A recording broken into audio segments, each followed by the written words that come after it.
Can we do this? Yes, we can. Are you fired up and ready to go? We will build a movement for change that will last 10 years from now and 20 years from now. 2 Obamas may be better than 1, and that is quite the guarantee. A movement that will last 2 decades if just they show up one more time. I think what they're hoping for right now is if it can just last for 2 more years. How about that? All right, Top Line starts right now.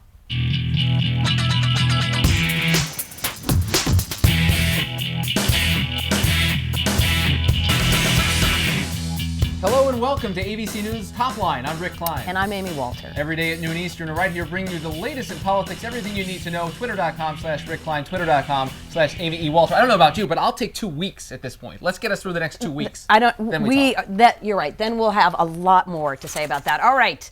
Let's go to the first top line here. Must be the money. Some bad news for Democrats over the weekend. FEC reports are in, and Republicans did a much better job, including Republican challengers. 44 of them outraised their Democratic incumbents. That's a big number. Also important to see is the Democratic Campaign Committee, Congressional Campaign Committee, now spending money in districts, Rick, we never thought we would be talking about, including Raul Grijalva from southern Arizona, and Jim Costa out in California. That map's still expanding even at this late stage, 2 weeks out. Another angle on the so to speak, on the money story. Sharon Angle raised that huge number, 15 million in the quarter. She spent 12 million, mostly on fundraising. Really interesting to see where that could go, because that is a lot of spending for actually not even that much advertising. That's exactly right.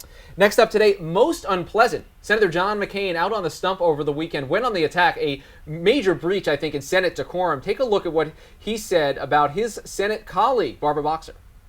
And this person will never wave the white flag of surrender the way that Barbara Boxer has tried to do every single time we have been in a conflict.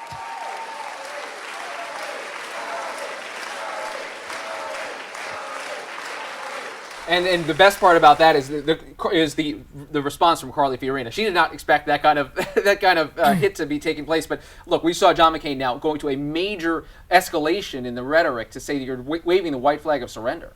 Right. I mean, it's one thing you can say something differently on the campaign trail than on the Senate floor. But the bottom line is, this is a colleague that you may be sitting next to again in the next year. And is that the kind of way you want to start off the 2011? It's going to be a fun lame duck, won't it? Exactly. All right, maps and legends. Yes, I do have REM stuck in my head this morning, but this is really about Barack Obama getting a chance to be on a show called Mythbusters.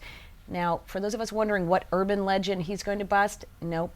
It does not have anything to do with his birth certificate. It does, though, answer the age-old question, which, Rick, I know you've been stewing about for a long time, whether Archimedes actually did take, with just mirrors, an entire fleet of Roman ships out, because he was able to reflect the sun off the mirrors and into the burn them the down. ships And we're not going to answer that question because I don't want to spoil the surprise here. But I would say it's fair to say, in terms of the metaphors that you have 2 weeks before an election, the idea of burning ships is maybe not the best one for the president. That's just a thought. And finally today, lockdown. Private security guards in Alaska actually tried to arrest and certainly detained and handcuffed even a blogger from Alaska. Take a look at this picture. All he did was try to ask a question of Joe Miller at a public event, according to his side of the story. The blogger in question has not been charged with anything. And this is an interesting thing. A number of these Tea Party candidates have pseudo-security forces, or at least self-described security forces, traveling with them. That is very unusual for private citizens who are running for office. Right, to have your own security force. Also, what's going to happen when these guys, if they do come to the Senate, are they going to bring them with them? They get to come? Ooh, very good point. And do they get pins? Let's get on that. I'm sure the Secret Service. Exactly. Well, we begin today's broadcast out in Nevada. John Carl traveling the nation for us here on Top Line, and he brought back an interview with Scott Ashjian. You may not have heard of Scott Ashjian, but Nevada voters are hearing of him. He's actually the Tea Party of Nevada candidate for the U.S. Senate. You may have thought that was Sharon Angle. Actually, this is another candidate who may be taking votes away from her. Take a look at this interview. So why are you in this race? Because we have two politicians that lie.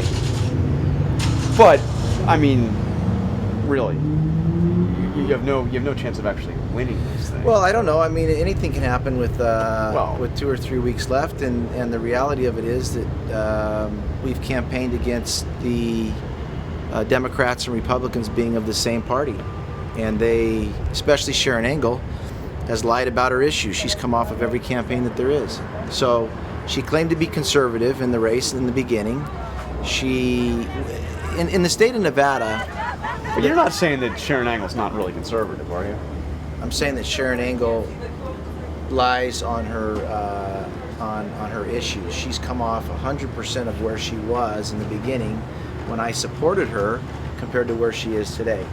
She went to Washington, D.C., where you're from, and got schooled on what to say, when to say it, and how to say it. And at the end of the day, she's turned into the consummate she's ran for the last 15 years in a row as a politician. And she tells everybody that she's not, but her agenda is something different. Okay, but you now have ads running in your support by the Patriot majority, which is Harry Reid's supporters. Why are Harry Reid's supporters trying to boost your campaign? I don't have anything to do with that ad. I know you don't, but I'm not for Harry Reid. Never have been for Harry Reid. But doesn't that tell you something if his supporters are trying to gin up support for your campaign? It tells me that Harry Reid is in trouble, and it tells me that Sharon Angle's probably worse. I don't believe the polls. I think that the issues that she's campaigning on are issues that hurt the citizens of Nevada. She's a career politician. She's a Republican. Harry Reid's a career politician. He's a Democrat. And Nevada's going to have a choice between two wrongs or a third choice. Okay, so let me ask you, if you had to take some truth serum here, give me a straight up answer. If you were not running in this race, who would you be voting for? If there was nobody else on the ballot, and I'm a businessman, so if there was nobody else on the ballot and I had a choice between two wrongs, I would pick the best wrong. And which is in this case? All of the major Republicans have come off of or have endorsed Harry Reid. The Senate Majority Leader or Minority Leader Bill Raggio, local businessman, high-profile Washington D.C. guy Sig Rogich. Most of the Republican leadership does not support Sharon Angle because she cannot get a deal done. She's not a negotiator. She's not a deal maker. She will not. She is a product of the federal government that she complains against. She's lied about her retirement, her health care, and everything else involved. Harry Reid is Harry Reid. Probably the two worst words in Nevada is Harry Reid. But if you were pressed, you got to vote for one or the other. It sounds like you vote for Harry Reid. I'll make that decision when I get there. I think that as far as competence goes, or maybe intellect goes, Harry Reid's probably a smarter person than Angle. Angle is her claim to fame is 41 to Angle. That tells me that she has no ability to get a deal done at any means. She's approached me trying to make deals. I wasn't going for it, and then she came back and lied about it. So there are conspiracy theories that say that you are basically a front for the Reid organization. Could not be farther from the truth. I've never voted Democrat in my life. I've never met Harry Reid in my life. I've never. But how will you feel if you wake up on November 3rd and you've helped re-elect Harry Reid? I'll feel completely at peace knowing that at least at a minimum I did my part in giving Nevada a third choice. Now, you don't look like a Tea Party guy. I mean, what makes you a Tea Party candidate?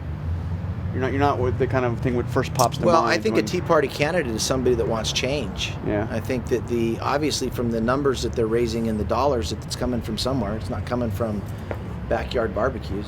Yeah. So what makes you a Tea Party? Just because you want change? I mean, no. Obama wanted change too, right? Well, again, he's a politician and he lied. Yeah.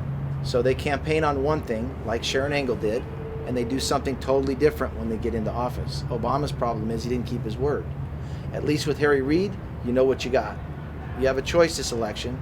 Harry Reid, Sharon Angle, who's proven to make deals and come off of her policies, or a third choice, and to send a message across Nevada. Those are really the choices. All right. Hey, well, thanks for taking time to talk to us. All right. Excellent. Thanks, you guys. All right, take care. We'll see you. Nice meeting you. Great. Thanks a lot.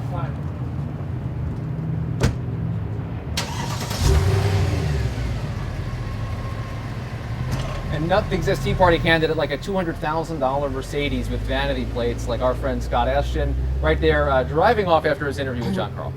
brilliant. Almost as good as Harry Reid and his fixed income, $193,000. Apparently in Nevada, things are doing, people are okay. Gotta love Nevada, and you gotta love this race. It's just the absolute best this year.